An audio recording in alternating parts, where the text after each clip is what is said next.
President Biden vowed to work hard to secure the Hispanic vote, pledging to enact policies that will directly impact them. Take a listen. To make sure we're giving Hispanic Americans the support and respect they deserve and need at all times, we have to change our attitudes. That's why I've laid out extensive plans that demonstrate how we're going to use every tool at our disposal to take on the inequities that hurt Hispanic communities. Now, analysts say Democrats need to do even more if they want to win the 2024 election. The Cook Political Report highlights a study that analyzes Latino voter trends in key battleground states. Amy Walter writes, quote, "It paints a worrisome picture for Democrats who may be hoping that increased Latino turnout in 2024 will cement their gains in key battleground states. For years, the working assumption among many campaign professionals was that Latino voters stayed home in midterm elections but showed up in presidential elections. As such, a district or county with a significant Latino population would perform much better for Democrats in a presidential year than a midterm.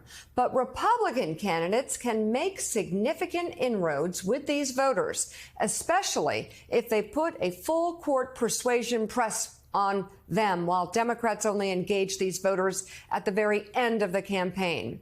Joining us now, Communications Director of the Libre Initiative, a national advocacy group for Latino Americans, Wadi Gaitan. Thank you so much for being on. So, what is the state of Latino support for Democrats? Are Democrats losing Latino voters? Yes, they definitely are. I mean, the reality is I think many Democrats thought that voting demographic was baked in their favor. And what we're seeing is actually that more Latinos are actually identifying as independent, as swing voters. They're really willing to hear from both parties. It's important for Democrats to understand that this is a loss in the sense that before they could sort of count at these voters and these universes as sort of a get out the vote demographic, that towards the end of the election, they could just make that call and they would show up. But the reality is that is not the case. They're going to have to court the vote and they're going to have to work hard for it. So sort of give me a snapshot of the mindset here of the Latino voters who are deciding that they're going to be independents or may not vote Democrat. In that mindset, what are the issues that are drawing them away from the Democratic Party?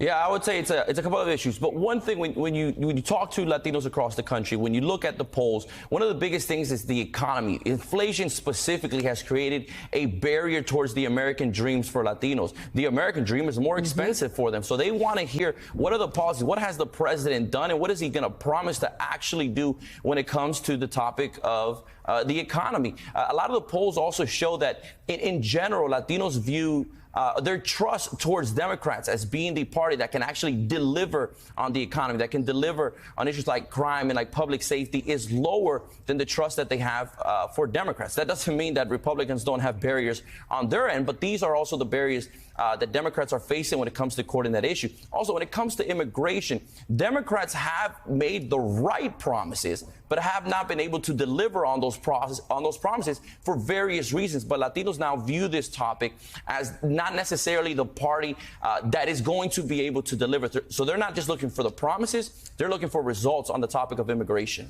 So, Wadi, obviously the Latino vote, not monolithic, different people, whether they're country of origin or where they live in the United States, changes your viewpoints. But let's just focus on one state in particular real quick. It's Florida, which has trended away from Democrats in recent cycles. This idea that the anti-socialism argument that Republicans are putting forth has been successful. Do you see anything that could push Florida back towards the blue column, or do you think it's pretty safely red right now? I think it's safely read, but Republicans have made a lot of work in that area. So if Democrats genuinely want to win over Hispanics across Florida, they're going to have a strategic, targeted approach. Right now, you're talking about that there's the distinct backgrounds, right? Orlando specifically, the amount of Puerto Ricans who have moved there in the last 4 to 5 years from the island, even individuals from areas from New York who have moved to Orlando, have to understand that this demographic is completely different than the Cuban population, Venezuelan and Colombian, in Miami. Also, in areas of South Florida, there is a growing Mexican population in the areas like Homestead. So not only is it coming to these groups, showing up early, but it's making the specific case of why these different groups should vote for them. Something that the Democrats really have to do is go beyond, again, that traditional 4-year voter that only votes in presidential races. There's approximately 1 million Latinos who are turning 18 every year. That's projected to be for the next 15 years. These are U.S.-born Latinos. These are people who can register to vote. The case has to be made to them early on why. These folks aren't necessarily registering, again, as Democrat or Republican. Their party affiliation isn't their identity. They're going as independent. The case has to be made, and Florida is very unique because Republicans have made a lot of headway, and they've had the results to show for it. The Libre Initiative's Wadi Gaitan, thank you very much for being on the show this morning.